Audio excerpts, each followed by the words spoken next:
Salut, c'est Cédric Superas. Rendez-vous. Oh là. C'est ça. Allez, c'est bon. Bienvenue dans cette première vidéo mécanique. Donc aujourd'hui, on profite que j'ai mes roulements de direction à faire sur mon tête-fourche pour vous monter le nouveau tête-fourche Scar Apex. Donc c'est un nouveau produit, de nouvelles fixations pour les fourches, donc pour avoir une meilleure rigidité sur l'avant. Donc on vous montre ça de suite.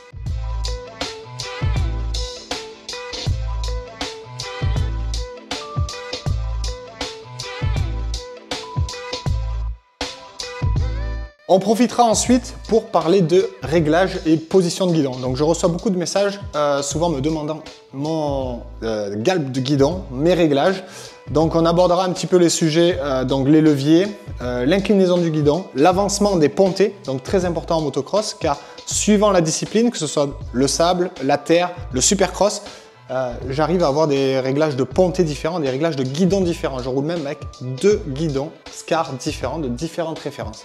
Donc je fais 1m86 et donc c'est très important pour moi d'avoir des guidons différents pour disposer ma masse, mon poids différemment sur la moto suivant la discipline ou le type de terre que je rencontre. Donc voilà à peu près les outils qu'on va avoir besoin. Donc clé de 8 en T, clé de 10. Moi pour démonter, j'utilise mes deux clés à choc Milwaukee. Donc on démonte un T qui est de la marque X-Trig, donc on va avoir besoin d'une clé de 27 et d'une clé de 13. Ensuite on aura un écrou de 30 avec le T-Scar, donc on a prévu une clé plate de 30. Extracteur de cage de roulement, donc ça c'est plus pour, on monte un roulement neuf, donc il serait dommage d'utiliser les anciennes cales. Donc voilà, la cage neuve pour ce roulement neuf est ici. Donc un maillet pour taper sur l'extracteur, une clé pour l'écrou cranté, donc ça c'est très important, il y en a qui le prennent à la pince et donc qui ruinent directement l'écrou cranté, donc c'est dommage. Donc ça c'est l'écrou de direction. Le tête-fourche, donc très souvent les tête-fourches sont fournis avec des roulements neufs, donc là c'est le cas aussi chez Scar. Donc il y aura juste à le graisser, un pot de graisse, de la bonne graisse. J'avais prévu le coup avec un roulement supérieur de tête-fourche, donc avec le cache-poussière et le roulement. Et là on aura les pontées. Donc avec Scar, il y a une cale de 0,5 mm, une cale de 10 mm, donc 1 cm. Par rapport à votre style de pilotage, vous pouvez utiliser plus souvent la 0,5 ou la cale de 1. Moi, par rapport à ma taille, j'essaie toujours d'avoir environ un écart de 4 cm entre le plat du tête-fourche et l'axe du guidon. Donc voilà, et ensuite ça me donne un petit peu ma cale, parce qu'attention, les pontées ne sont pas tous taillés pareil. Voilà. C'est parti, on commence le démontage. Donc j'avais oublié, il faut une pince coupante aussi pour couper les 2-3 rislants qui dépassent.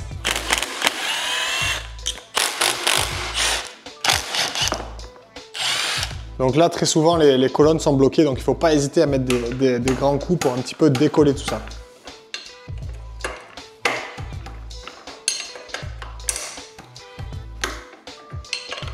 Bon, ça a été graissé il n'y a pas longtemps quand même. Donc là, on va extraire le T supérieur. Et ensuite, donc vous voyez qu'il n'y a pas d'écrou cranté sur le tête-fourche X-Trig. Donc là, il reste un petit peu de sable. Ça a roulé il n'y a pas longtemps.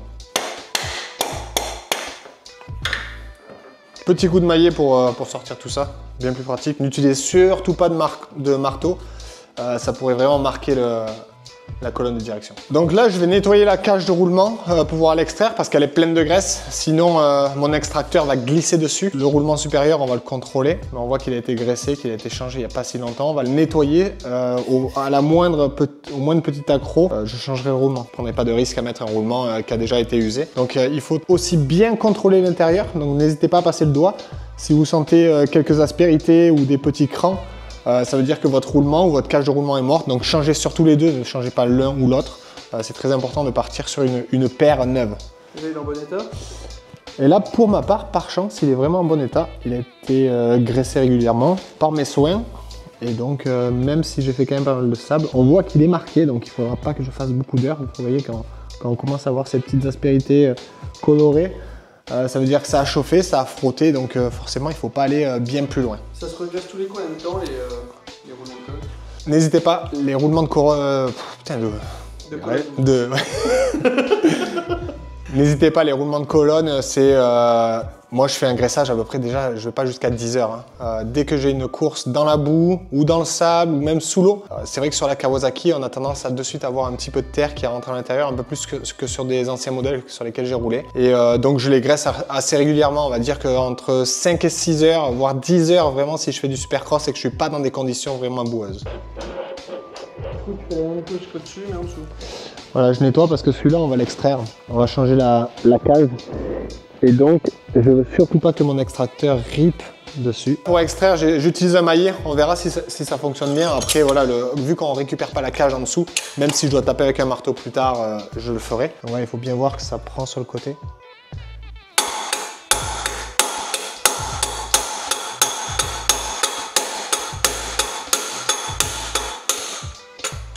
Donc là, on peut voir que celui-là était quand même bien plus marqué. Ouais, alors là, on a tous des idées. Là-dessus, on n'est pas tous d'accord de mettre de la graisse là-dessus pour rentrer les cages. Moi, je préfère, une fois en place, une fois avec le serrage et tout. J'enlève un petit peu le surplus. Mais une fois avec le serrage, c'est pas trop grave s'il y a pas mal de graisse dedans. L'important sera vraiment d'avoir de la graisse sur le roulement ensuite pendant la pose du thé de fourche.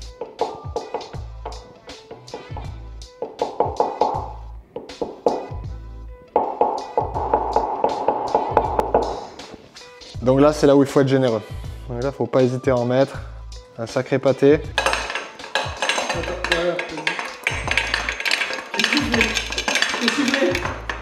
J'ai Parkinson et je suis en train de monter mes roulements. Hop! Donc là, l'écrou cranté. Donc là, on a remonté le thé inférieur. Là, il n'y a pas vraiment de règle particulière quant au serrage de la colonne. Le serrage de celui-là, ça va être un petit peu aux habitudes de chacun, d'avoir une direction plus ou moins libre. Donc c'est vrai que moi, je préfère avec des roulements neufs, un thé neuf, etc., d'y donner un peu de dureté. Donc bien sentir que les roulements aussi sont en place, parce que s'ils n'étaient pas en place, forcément il y aurait des crans, il y aurait des points durs. Forcément, une fois que tout est monté, je testerai avec les fourches et je pourrai ajuster à nouveau avec celui-là la dureté. Mais je l'anticipe quand même un petit peu, je me connais. Et je sais qu'il vaut mieux avoir un petit peu de force au début pour qu'ensuite ça se plisse après le premier roulage. Là on voit qu'il y a de la force. Mais il n'y a pas de cran de rouleau qui pourrait faire clac, clac, clac, clac. Et là, c'est bueno. Oden paso, José. Non, José. Non, José. No c'est bueno. No c'est bueno, José. Oden paso. Quel paso. Mojito, ¿qué se pasó? ¿Oden paso? Non, José. Non, José. No c'est bueno. Donc là, c'est la mise en place du thé supérieur. Mais on n'en a pas fini parce que là, il va falloir ensuite enfiler un premier tube de fourche pour effectuer ce réglage-là. Sinon, on ne serait pas bien centré forcément entre les 4 points de passage des tubes de fourche. Il est beau cet écrou. Je tiens vraiment à noter que cet écrou est quand même beau. Je suis racine, il est percé et tout. Percé pour être... Fileté. Pour être fileté. Ça, fileté, oui. Ouais. Donc là, mise en place du tube de fourche. Donc là, on voit que le sticker ne se retrouve plus en face de ma vis d'air. Donc ça, c'est parce qu'elles ont été en service. Privilégier la vis d'air plutôt que le sticker. Voilà. Très peu de pression, que sur le thé inférieur d'abord. Je vais vous expliquer pourquoi. Et la hauteur du tube? Moi, au premier trait. Toujours? Alors ça dépend un petit peu des périodes. Si je roule dans le sable, il se peut que j'enfonce donc mon tube de fourche pour monter mon avant, pour avoir une assiette beaucoup plus levée de l'avant.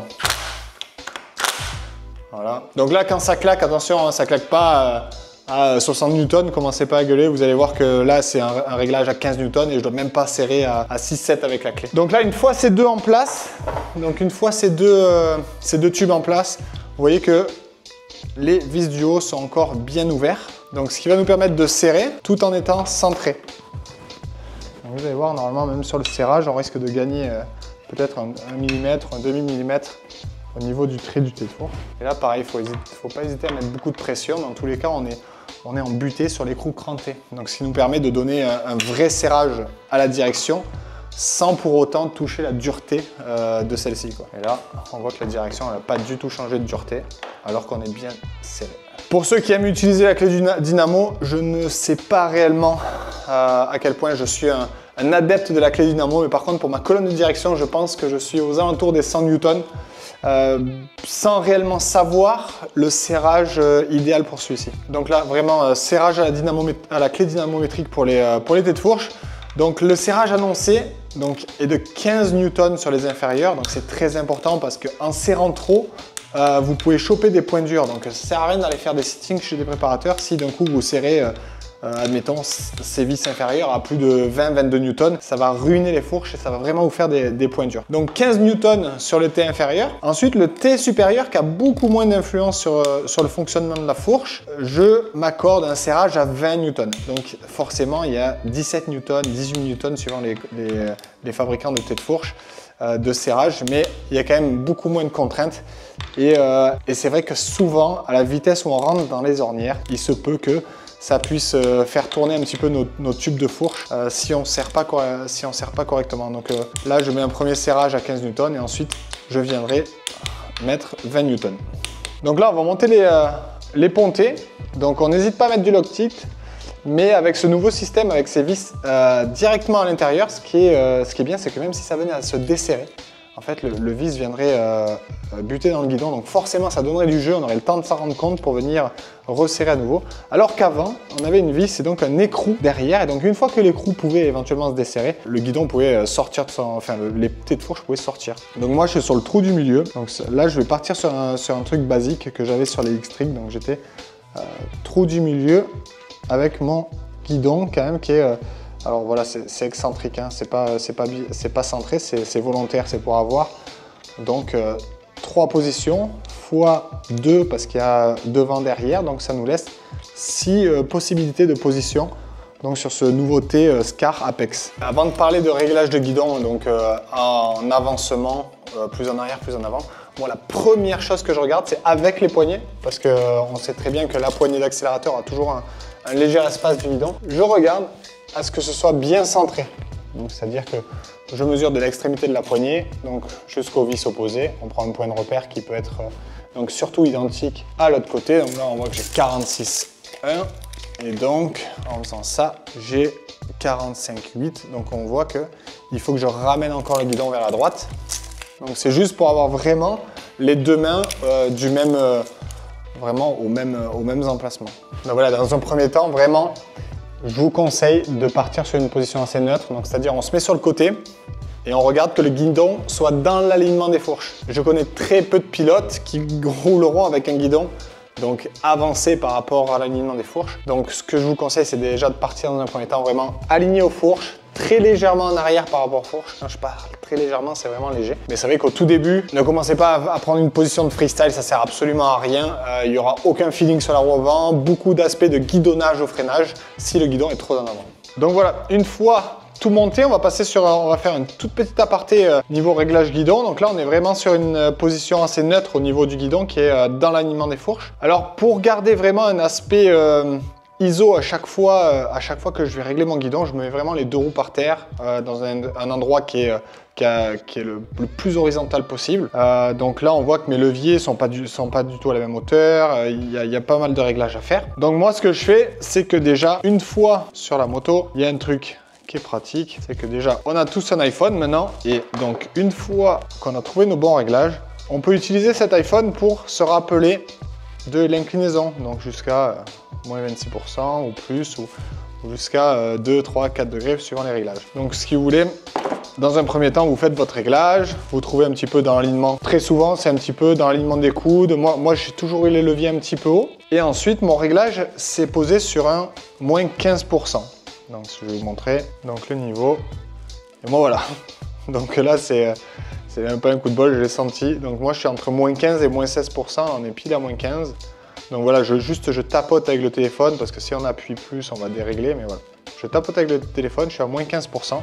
Donc là, je sais qu'une fois réglé, une fois mon levier réglé, je peux le serrer. Donc moi, j'ai des leviers incassables ou retournables. Donc de ce côté, un retournable SCAR. Et là, j'ai un levier qui se tord. Donc c'est très souvent que j'ai aussi un levier SCAR de ce côté. Mais là, sur cette moto-là qui vient d'Italie, j'ai un levier du nom de marque, mais qui se tord et qui se détord. Voilà. Et une fois que vous avez vos réglages, moi je vous conseille de mettre dans vos notes de téléphone. Donc, vous mesurez votre espace entre le bout de la poignée, vous prenez un repère que vous voulez.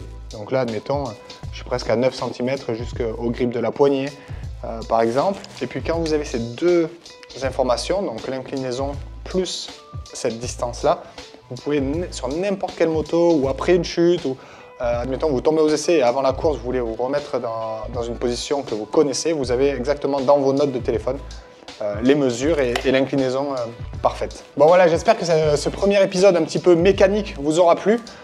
Pensez à vous abonner à la chaîne. N'hésitez surtout pas à laisser un commentaire si vous voulez avoir plus de détails sur cette vidéo ou sur les futures vidéos, s'il y a des choses qui vous intéressent sur mes réglages, sur d'autres questions, pourquoi j'utilise telle pièce ou pourquoi je n'utilise pas telle pièce. Sur ce, on se retrouve sur les Subsworld. On a réattaqué cette saison, c'est la saison 5. Donc n'hésitez pas à cliquer sur les vidéos de Subsworld et on se retrouve sur une prochaine vidéo mécanique très rapidement.